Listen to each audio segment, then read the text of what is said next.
Hey guys, in this video I'm explaining how to play Sonic the Hedgehog for the Commodore 64.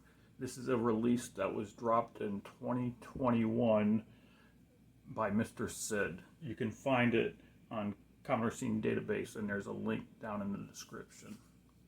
When you boil right down to it, all you need to play that is a way to load it, and you have to have an REU RAM expansion.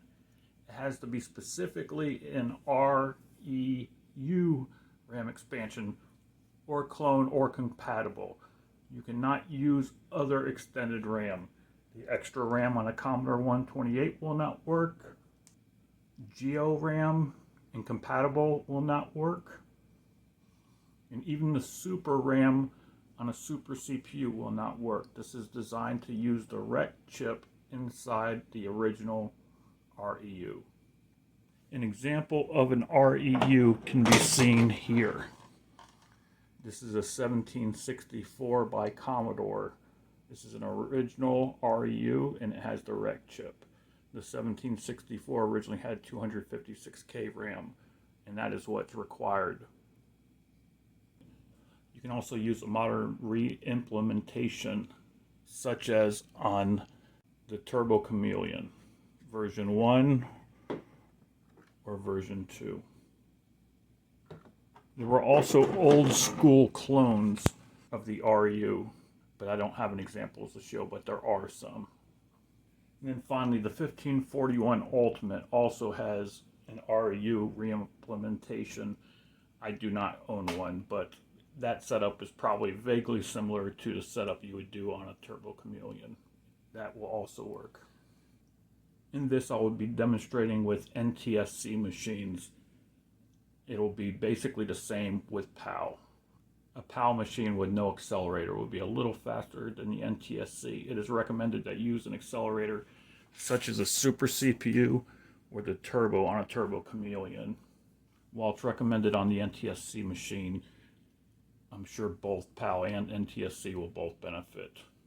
When using on a stock 128 with REU, it will also get a speed up, thanks to being able to run 2 megahertz in the border, so they say. So you get maybe a 15-18% speed up. Anyhow, let's do an initial setup.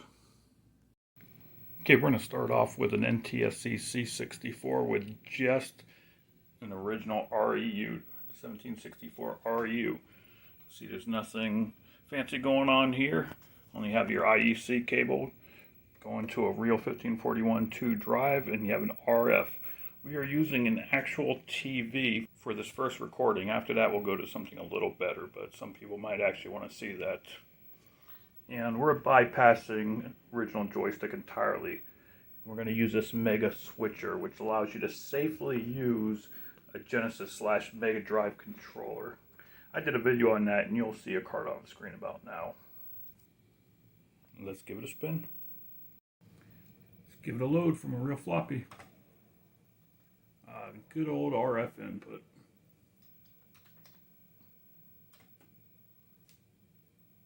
And since there's no accelerator on an NTSC machine, you see this warning. And you can play this into the game before you notice any slowdown. When it starts right off, it's fine. So your mileage might vary, but it seems pretty good to me. So let's continue. And you have Sonic.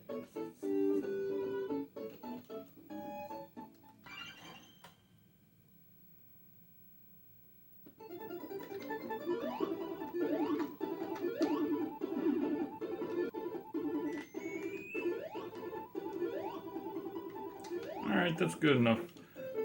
Now you notice it loaded right to the game. That's because I only have 256K on this REU. If it was a bigger REU, it would ask you if you want to load the entire game into RAM, so you never had to load anything later in the game. Now, let's change this TV to an LCD and come back. Alrighty, same system. Only difference is we're now using the AV, going to composite in on an older LCD TV. That's it. Let's see how that looks.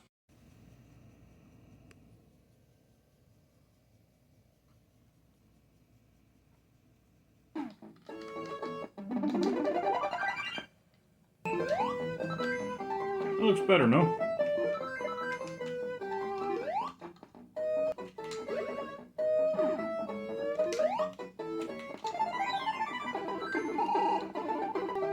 Alright, let's see what happens when we add a Super CPU to the mix.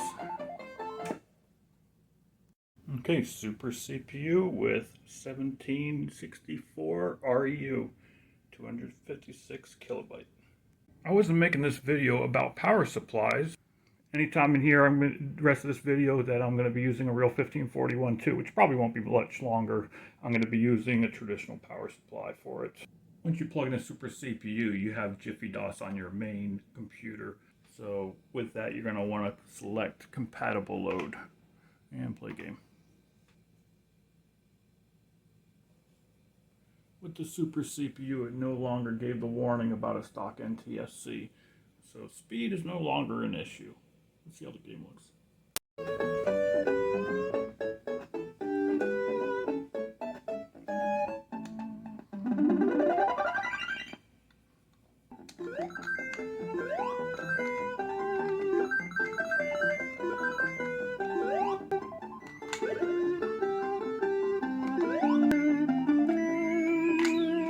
Fast enough for you? Alright, let's retire the 1541-2 for tonight. Let's move over to an SD to IEC. We'll use this real basic one. You can't switch off device 8, but right now that'll be fine. This is my favorite SD to IEC. You can select a drive and there's some other functions, but it's a little bit overkill right now, so we'll go to here. Okay, since we disconnected the Super CPU, no longer have Jiffy DOS on this system, but we need to get into the disk image on the SD to IEC. So you can get a directory in a normal way.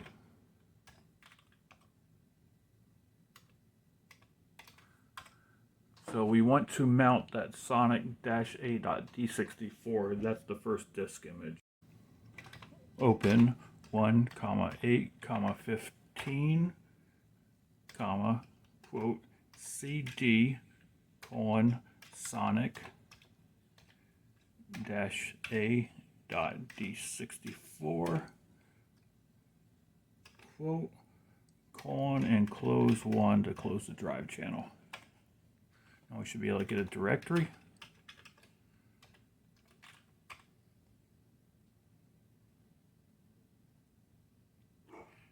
And list. And that's a lot of files. Do another list and abort early. So basically that's what we want to load, but we should be able to load it by just an asterisk, which is the first loadable file.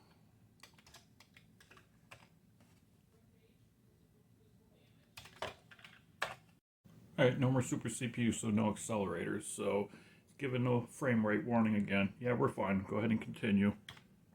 And yes, we want fast load since no Jiffy DOS. Play the game. Loaded just fine. The method of loading the game does not change the frame rate in the game, so let's move on. Up to this point, we really haven't talked about side B, so let's take a brief detour here. It's pretty obvious when you're using a floppy drive and you wrote out the disk. It's pretty obvious the top side is side A, and then the back side would be side B, if that's the way you created the floppy. So if you're playing the game and you get far enough and it asks, oh, we need side B, you obviously just flip it over and then load side B. But what about with an SD2IEC? With an SD2IEC, things are a little bit different. Let's get a directory.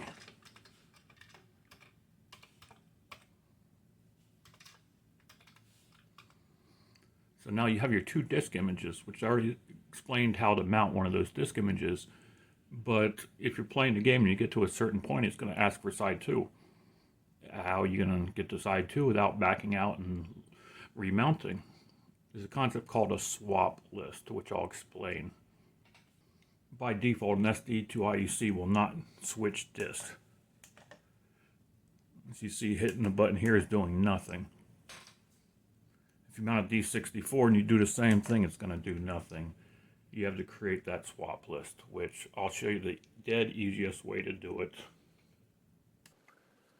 Go over to your PC and put your SD card in the reader. Open your SD card and see where your D64s are for the game. This is going to be a real quick, just high-level explanation of creating a swap list. I'll probably get into more detail in the near future with a dedicated video, but for now this is just going to be quick and dirty. I'm making the assumption that you have the 2 disk images in your root folder. For this demonstration, we're going to be doing it that way from the root folder. Create a text file. Should be able to just right-click and go down to text document. You can keep the default name for now. Just go ahead and open. Now, we need these full disk image names. It's easiest just copy and then paste over. You can type it out, but it's easier to do this way. Click once, click a second time, copy the whole thing, and paste over. Go ahead and save. Close this. Now you need to rename this. Click once, wait a second, click again. Name it auto swap.lst.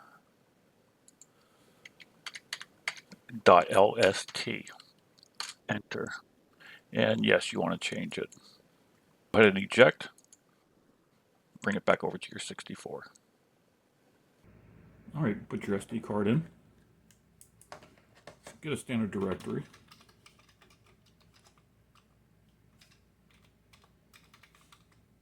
Now there's your auto swap list file. Let's go ahead and mount side A, that first D64. Let's get a directory.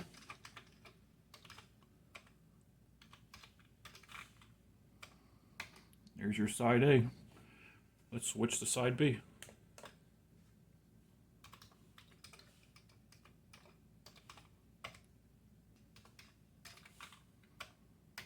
And there's your side B. Now let's see that in a practical use. Switch back to side A. And let's load the game. For this demonstration, I just have the SD2IEC and a 512K RU. That's only important for what I'm about to demonstrate. Okay, the game is loading. Since we have 512K RU, at a certain point it's going to ask if we want to load the entire game at once. The game has to recognize that there's a 512K RU or larger, and is now given the option to load the entire game all at once. So there'll be no more loading and no disk flips. So let's go ahead and hit yes. It won't immediately ask for side 2, but it will. And there you go, it's asking for side B. So let's go ahead and click that button. And now side B should be mounted. Go ahead and press fire. It's continuing to load. This is a long process. Okay, now you know how to swap disk images in SD2IEC, and you also see that you can load the entire game into RAM if you have 512K or greater. While it takes a while to do, it's really good if you're going to be playing it for a long time or if you're an expert. So you don't have to worry about disk switches. Let's move on. Now we're going to move on to Turbo Chameleon. Version 1 or version 2 really doesn't matter here, so I guess I'm going to use a version 1. But for speed or anything else here, nothing really matters between the two. Anyhow, overall in speed, if you stick around to the end, you'll see a speed comparison. Alright, this is the setup we're going to be using. Nothing fancy. No surprises. Let's change our settings. We want turbo on, no limit, and D0 30-bit. Let's go into cart settings. And let's give ourselves an RU. Do 512 or higher, 512 is fine. Go into drive settings, we want to turn emulation drive 1 to 8. Pretty much everything else should be default. Let's go back. Let's go back. Let's go into file browser. And let's mount side A. That is Commodore key and M. Okay, let's exit. Let's reset to basic. And let's load. I currently don't have Jiffy DOS set up on this, so let's go ahead and use fast load. And game. Since we have this Turbo Chameleon set up with 512K REU RAM, we can load the game into memory immediately. So let's click yes. Since we're not using a swap list here like we were on the SD2 IEC, it's going to be a little bit different, but it's simple. So go ahead and press and hold your middle button for a second and then release. You're back in the menu, so let's go in the file browser. Let's go to the B side and let's mount that, which is Commodore key M at the same time. Okay, it's mounted, and you can back out twice with the back arrow, and you're back here. Now just hit the fire button, and it'll load the whole thing into RAM. You don't have to do that. If you're playing the game and it asks you for the B side, just do the same thing. Push that middle button and go in the file browser and mount the B side.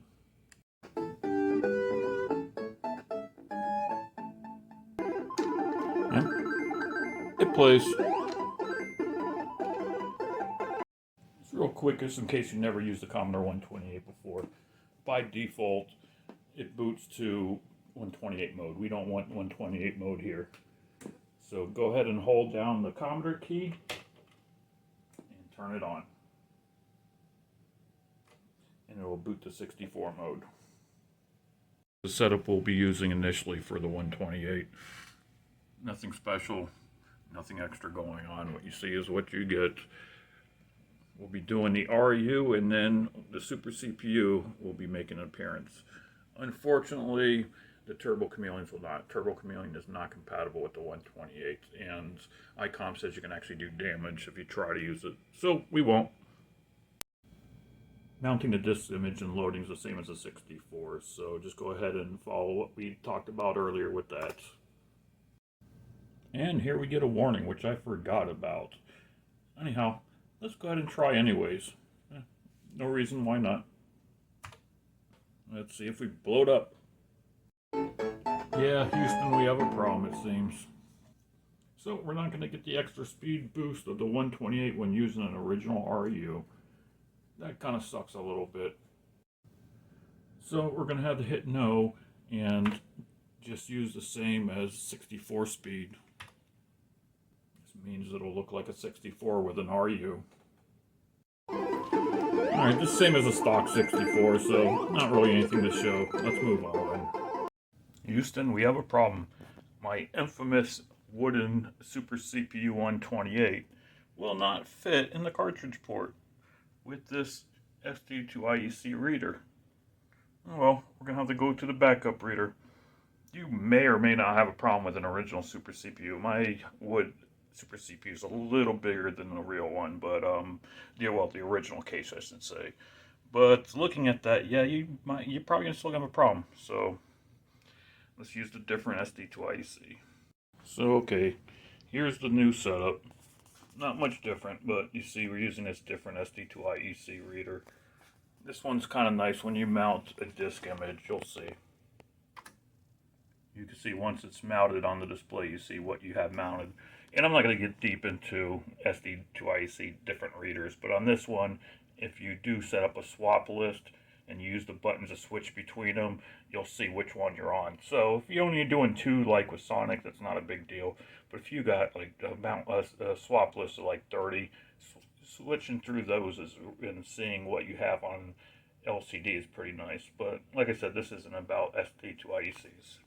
At least at this point in loading, it does not recognize a super CPU, so you're going to say no on enable CPU acceleration. They're meaning the 2 megahertz CPU on this 128 itself, so no, we don't need that. We have the super CPU, so hit no. And the super CPU actually has Jiffy DOS, so let's use compatible so we can use the Jiffy DOS loader. And let's play the game. With Super CPU, Jiffy DOS, and the SD2I, you see that loaded really quick, so that's pretty nice. Yeah, it works. We'll get to comparing speed in a minute. With what we discovered, there's no difference playing Sonic on a 128 and 64 motor and actual 64. So for the rest of this video, we're going to retire the 128 and just use the 64 because it'll demonstrate exactly the same as what the 128 would do. Here's our setup for an otherwise stock NTSC C64, and this is going to represent both the 64 and the 128 as described earlier. So let's see what kind of speed we get.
Alright, here's our NTSC 64 setup with SuperCPU and obviously RAM expansion REU.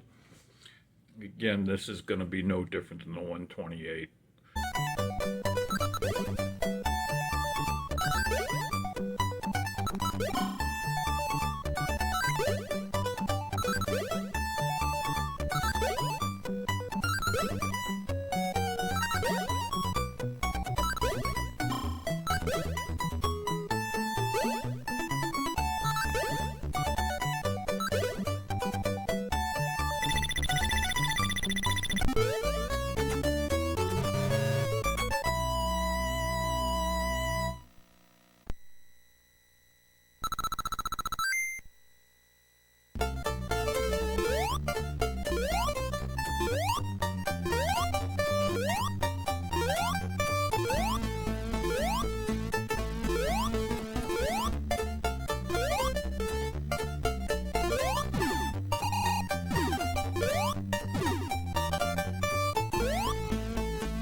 And finally, Commodore 64 with Turbo Chameleon.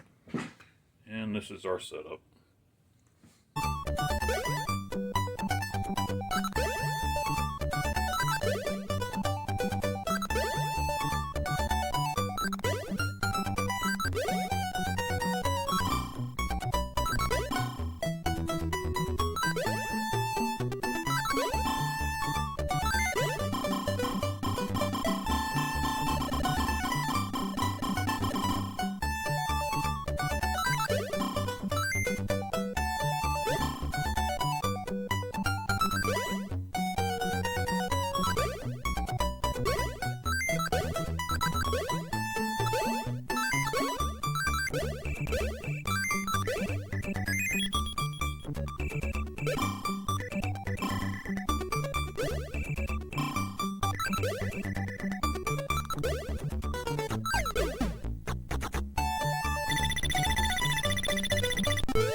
I cut that last one short with the Turbo Chameleon because I was getting a lot of artifacts.